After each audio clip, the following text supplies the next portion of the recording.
जय श्री राधे श्याम। जय माता की। कैसे हैं आप सब? स्वागत है आप सबका माय लाइफ स्टोरीज में। कहानी के कुछ पहलू फिर से मैं आप सबके साथ साझा करती हूँ। बच्ची के जीवन में संघर्ष और गहराई में उतरता चला जाता है। अपना घर, अपना शहर छोड़कर एक दूसरे शहर में शिफ्ट होने का फैसला करते हैं। छोटा सा बच्चा, 1 साल का बच्चा गोद में लेते हैं। उस संघर्ष को झोली में मानो समेट लेते हैं और निकल जाते हैं वहां से। दूसरे शहर में जाते हैं, रुकने का ठिकाना नहीं होता है। बच्ची अपने भाई को फोन करती है कि हमारे लिए एक मकान देखो। भाई मकान ढूंढता है। बच्ची और बच्ची के हस्बैंड वहां शिफ्ट हो जाते हैं। शिफ्ट होने के बाद बच्ची के जो गोद में एक छोटा सा बच्चा होता है, 1 साल का, वो बीमार हो जाता है। बीमार हो जाने के कारण घर से संघर्ष सिर्फ झोली में लेकर निकलते हैं। 1 रुपया बच्ची और बच्ची के हस्बैंड के पास नहीं बचता है, क्योंकि व्यापार जब बेच देते हैं उससे जो पैसा आता है, जिन लोगों का चुकाना होता है वो चुका देते हैं और अपने बच्चे को गोद में लेकर वो निकल जाते हैं। बच्चा बीमार हो जाता है। सबसे बड़े भाई साहब जो फिजिक्स लेक्चरर थे, उनको बच्ची के हस्बैंड फोन करते हैं।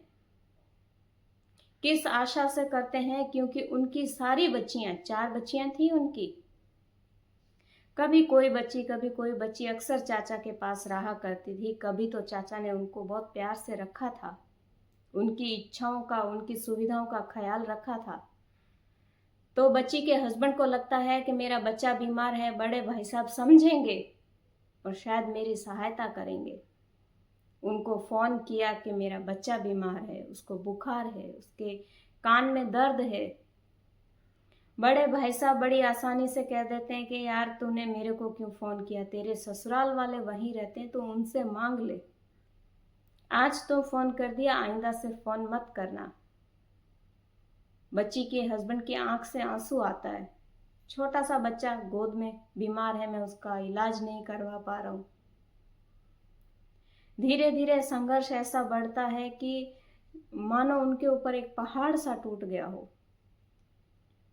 सोचते हैं कि नए शहर में जा रहे हैं, एक छोटा सा व्यापार शुरू करेंगे। उसके लिए हाथ पैर मारना शुरू करते हैं। जेब में 1 रुपया नहीं होता है, खाली जेब भी कहाँ कोशिश करे, कैसे व्यापार शुरू करे। फिर भी वो प्रयास करते हैं। कपड़े के बिजनेस की नॉलेज थी, अपने वापस उन कंपनियों से कांटेक्ट करते हैं, वापस प्रयास करते हैं कि मैं एक छोटे बिजनेस से शुरुआत करता हूँ। पर जिस शहर में बच्ची और बच्ची के हस्बैंड शिफ्ट होते हैं, वहाँ जो दुकान के किराए होते हैं वो बहुत ज़्यादा होते हैं। बच्ची और बच्ची के हस्बैंड अनुमान लगाते हैं कि इतना किराया नहीं निकाल पाएंगे, क्या करें। तो बच्ची के हस्बैंड सोचते हैं मेरे बहुत अच्छे लिंक हैं उन कंपनियों में, जिन कंपनियों का मैं सामान बेचा करता था, मैं उनसे सर्विस मांगता हूँ।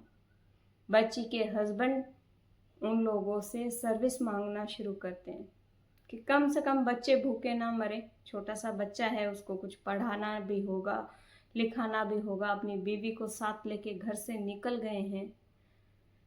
भाइयों ने, जैसा कि मैंने पिछली वीडियो में साझा किया, कुछ कर्जा बाकी भी रह गया था। भाइयों ने तो उसको, मेरी नज़र में तो छल कपट ही कहते हैं, अब दुनिया उसको क्या नाम देती है पता नहीं। नौकरी मांगना शुरू करते हैं, लोग बुलाते हैं, 5 स्टार होटल में रुकवाते हैं, अच्छी सेवा करते हैं। जब नौकरी की बात आती है तो वो लोग कहते हैं कि सर हम आपको कैसे नौकरी दे सकते हैं।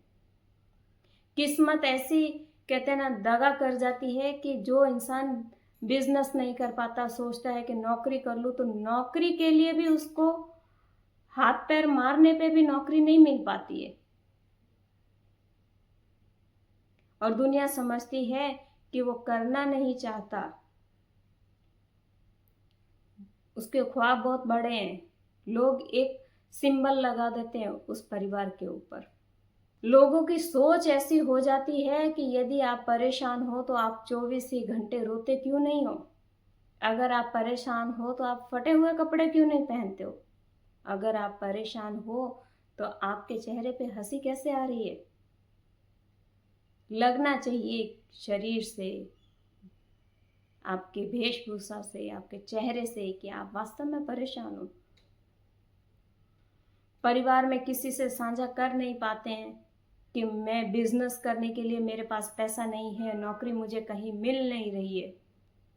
उसी दौरान बच्ची के पिता जो होते हैं, बच्ची के हस्बैंड के सामने एक ऑफर रखते हैं अपने व्यापार को संभालने का। जिस व्यापार पर बड़े बेटे को बिठा रखा होता है, बच्ची के पिता कहते हैं कि तुम ये दुकान संभालो। बच्ची के हस्बैंड मना कर देते हैं। जब मना कर देते हैं तो बच्ची के पिता को बुरा लगता है और वो कहते हैं कि इसके ख्वाब बहुत बड़े हैं, हमारे व्यापार को ये छोटा समझता है। मना कर देने के पीछे कारण क्या था उन्होंने कभी पूछा नहीं और बच्ची ने कभी सफाई दी नहीं। बच्ची के पिता को लगता है कि इसके ख्वाब बहुत बड़े हैं, इसे हमारा व्यापार छोटा लगता है, इसीलिए ये इस व्यापार को करना नहीं चाहता।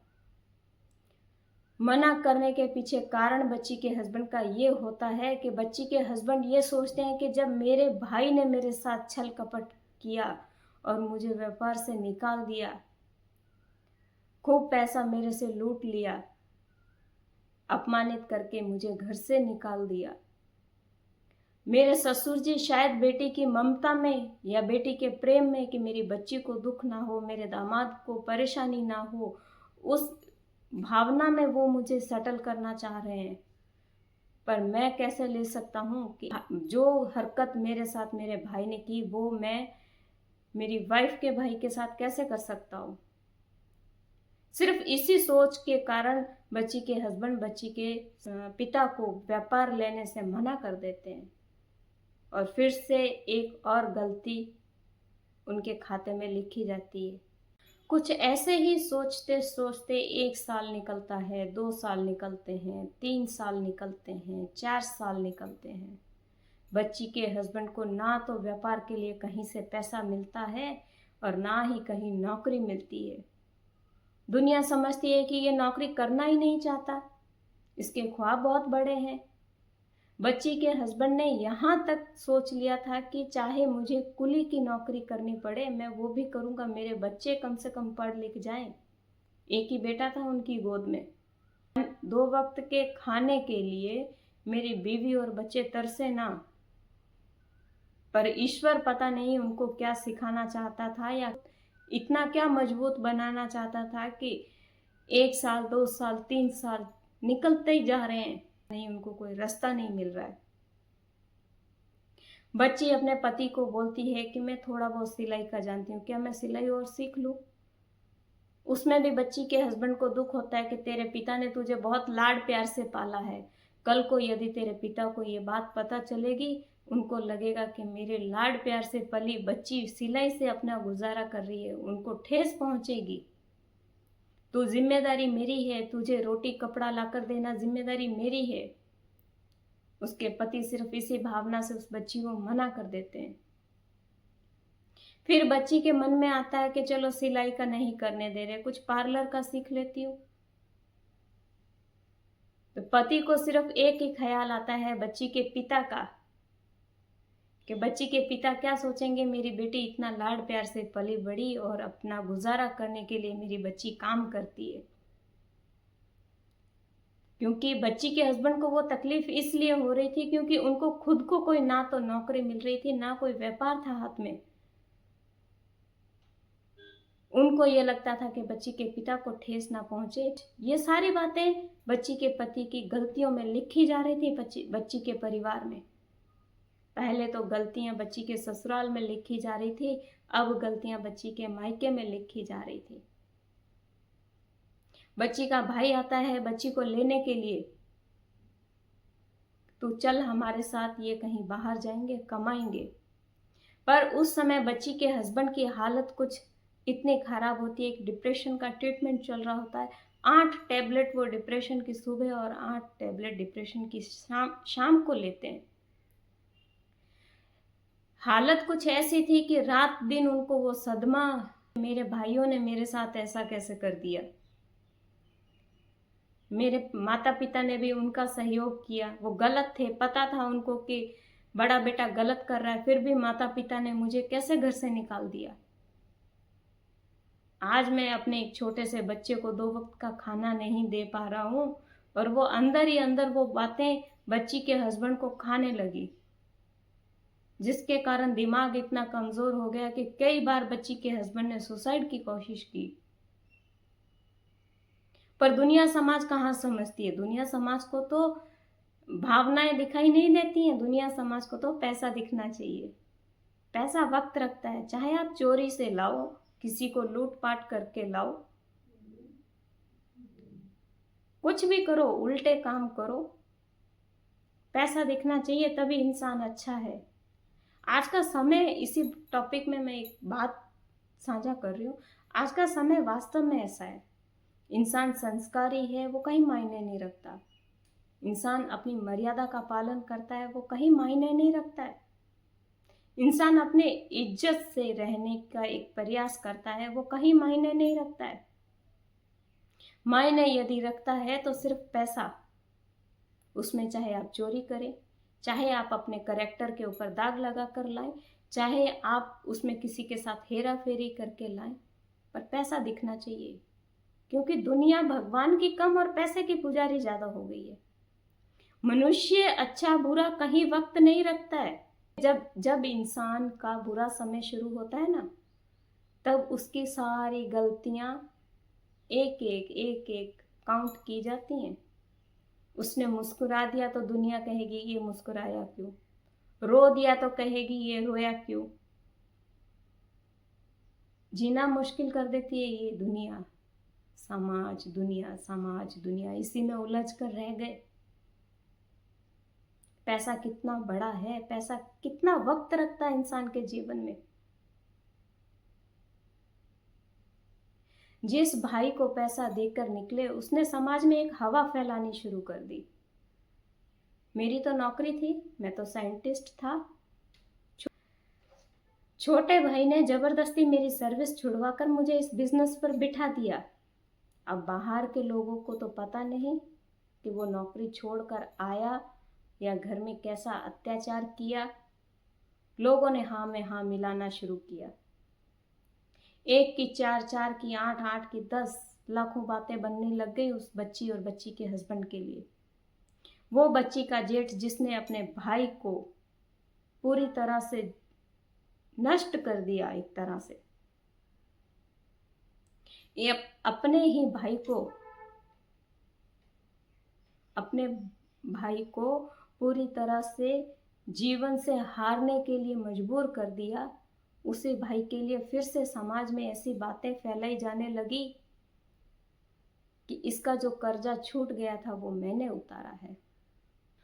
अब वो बच्ची चैलेंज करती है, वो साबित करे किसका पैसा था, कितना पैसा था। अब वो बच्ची हर प्रूफ के साथ समाज में खड़ी होने को तैयार है, उन बातों का सामना करने को तैयार है जो झूठे दाग उस बच्ची के ऊपर लगा दिए गए थे।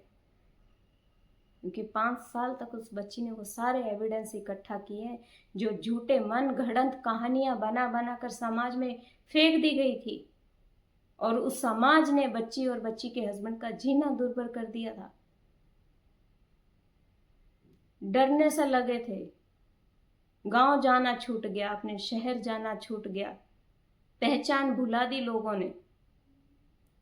हर एविडेंस उस बच्ची के पास है। जिन लोगों ने बच्ची और बच्ची के हस्बैंड के ऊपर आरोप लगाए वो साबित करके दिखाए। अब वो बच्ची इतना कॉन्फिडेंस से कहती है वो साबित करे, वरना बच्ची साबित कर सकती है कि उन लोगों ने क्या कुछ घटित किया था, उन लोगों की नीयत में कितनी खोट थी, उन लोगों ने किस तरीके से भाई को घर से धक्के मार के निकाल दिया, यहाँ तक कि घर पे खाना खाने के लिए मना कर दिया। मेरी बीवी तेरी नौकर है क्या, धर्मशाला समझ रखा है। पिता का घर, पेरेंटल घर, अपने ही घर से जब एक भाई छोटे भाई को धक्के मार के निकाल दे और कहे ये धर्मशाला है। माता पिता के जीते जी, और पिता और माता पिता खड़े खड़े देखते रह जाते हैं, वो बच्चे को रोक नहीं पाते हैं। बाकी के हादसे मैं सब आपसे अगली वीडियो में साझा करूंगी। तब तक जय श्री राधे श्याम, जय माता की।